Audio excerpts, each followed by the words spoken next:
How's Brad Hawkins progressed from last year? Incredible, yeah. What a camp he's had. He's really stepped up and done some things and kind of defeated it. You know, he's gone above expectations for me. You know, I think he's a guy another guy that has a bright future, that loves playing the game and is really in tune, and you know, he's been good, and you'll see him on the field for sure. Does it help a lot, obviously, that he was with you last year as a Viper and being able to come back to the safeties, having that kind of consistency in coaching? Yeah, I mean, I think so. You know, I really know him and know what, buttons to push for him and things like that, and know what he needs and doesn't need. So I think so. For me, it's better, and I think he'd probably admit that continuity is helping him in it. He's a great kid, and really just wants to be great, and so he's been really good on special teams too.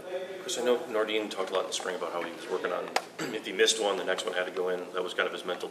What's that process been like this in camp? Has he kept that up? Or? Yeah, just a maturity thing. We've been, Quinn's just growing up as a person, as a leader on this team. It's been really good to see, and that's really what it is. It's just how being able to handle that and understanding how to adjust when things happen and he missed. I mean, he was just a redshirt freshman last year, so his maturity and his leadership has really taken a step up this year, and I think that's going to relate to him on the field as well. But the important thing for a kicker is you're not going to always be perfect throughout your whole career. When you miss and when you have a fault or something happens, how do you fix it? What happened? Do you realize what happened, and how do you rebound from it and not let it get in your own head? And Quinn's maturity will help with that. How do you see that maturity? How is it manifesting with him? I mean, I just see it in the conversations I have with him, and with the way he's around the other specialists. We brought in a kind of a new group of specialists here this year, and just how he's handling that and how he's handling the team during special teams periods, how he's working every day, and how he shows up here early, on time, ready to go, and how he's scheduled himself out throughout this camp. It's just been incredible. It's been good to watch. What's the longest he's hit in practice in camp? I mean, he's hit some now. I mean, trying to think of live work. I mean, he's gone from 55-ish, I think, just on his own. I bet you he's hit a 62, 63-yarder, out there. Snapper, holder, kicker type, situation. With a guy like that, the hard part's got to be out of the way, though, because he can do what you just said. It's 50 yards. He can do those things.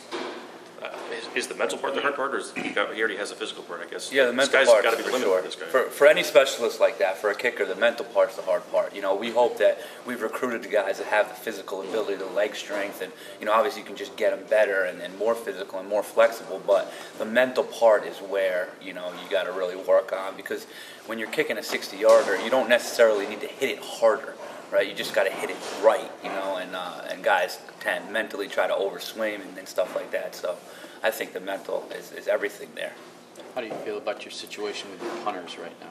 Yeah, I feel great. I mean, those guys are working. They're better. It's a good situation. We've added to that room, which is awesome. So I just think we have some things in place, and those guys have improved greatly. And that's something we had to improve on from last year for sure. Do you have a number one punter at this point? Nope, not at all. We have three guys that I feel good about that they're punting really well right now. What was your impression of DJ Durkin when you coached alongside him here? DJ is an intense guy. He's a good coach. He's a good ball coach. He was always really good to me. When he had gone to Maryland, he offered me and asked me to go, come along with him. He's an intense football coach. It's a good guy. That's kind of my interactions with him. Jabril described his coaching style as bully coaching when he was here. Did you ever feel like you may have crossed the line at times? Not that I saw. Now, remember, I was off the field that year, so I wasn't in all those meetings, and when I was able to be in meetings, I actually sat in the safety meetings with Greg Jackson then, and with John Baxter with special teams. So I wasn't privy to everything that maybe Jabril had seen or been around. So, but in my experience, no, I didn't see him cross the line at all. Have you talked to him recently? I have not. No, I have not. Has anyone emerged on kick returns? Yeah, I mean, we got a bunch of guys back there working. You know, I think Ambry's been really good, and that year experience will be good for him. You know, we've got some other guys. David Long works back there. Lavert Hill works back there. Donovan works back there. Two young guys, Michael Barrett and Ronnie Bell, are catch the ball well and can explode. Brad Hawkins is obviously back there. So yeah, we have a good group of stable guys. We haven't picked a starter yet, or two starters yet, but we'll get to that at some point in the coming week. You anticipate Donovan returning punts again? Yeah, again, we've got some guys working that have been pretty good. You know, Donovan's way better and more natural than he was last year, so it's been good. But again, we haven't picked a starter yet, and we got a bunch of guys working back there as well. Last year you said that they were really close to being able to break out. Now, how much closer, and what have you seen from them in that regard? Well, it's just the experience is incredible. We're able to do more. We're able to put more on their plate.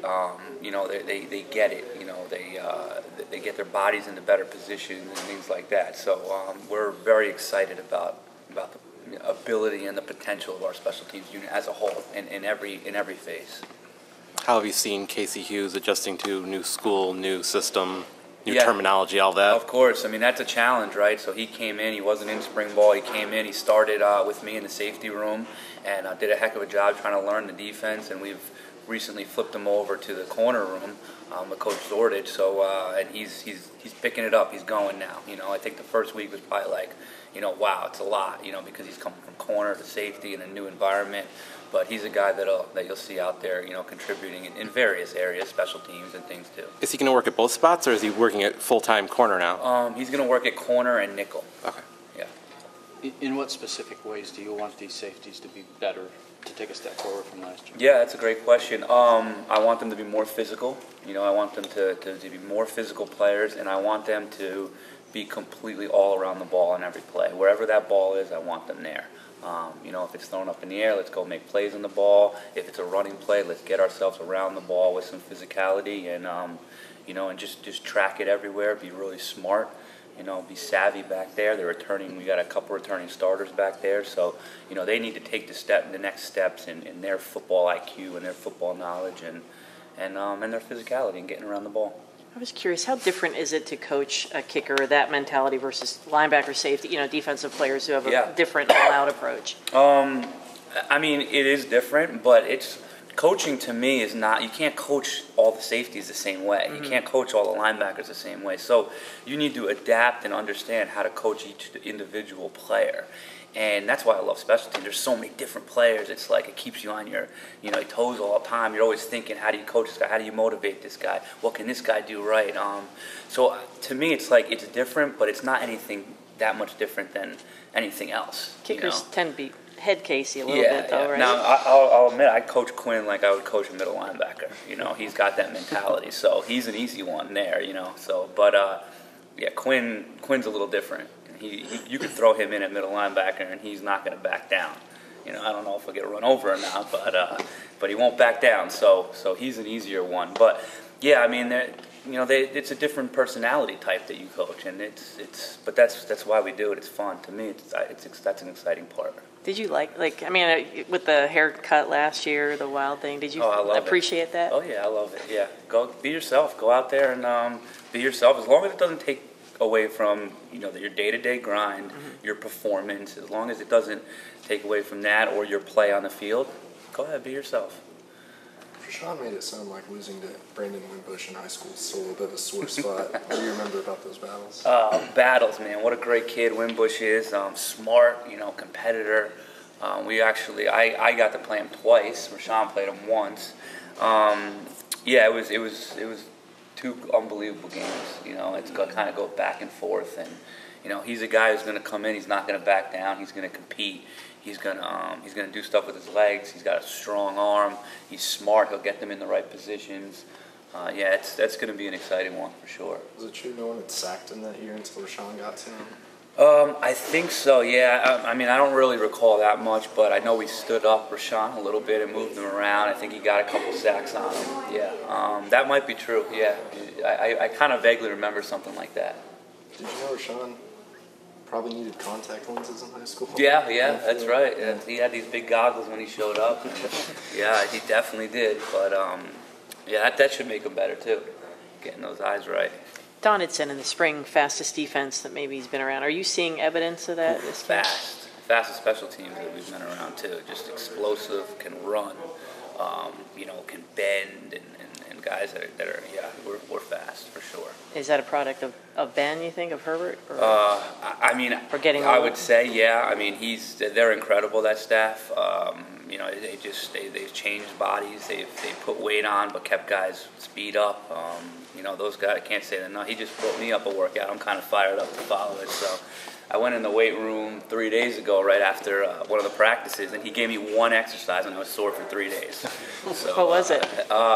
He did like these iso. So there's this like row machine, right?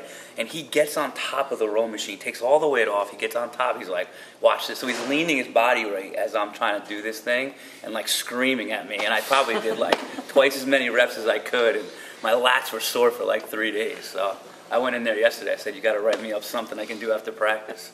He just put it on my desk. Probably be like sore. a whole routine, like a whole workout. Yeah, 15, 20 minutes, and then we got to go watch tape. So, but it should be interesting. I'll try it. I'll do it. Chris, who were your 3 punters? You said you had 3. I don't want to talk about individuals there. I think we got guys that are competing. We got so maybe a different guy that you'll see in there that maybe is unexpected. So I really don't want to throw names out right now. 1 or 2 for coach. Yeah.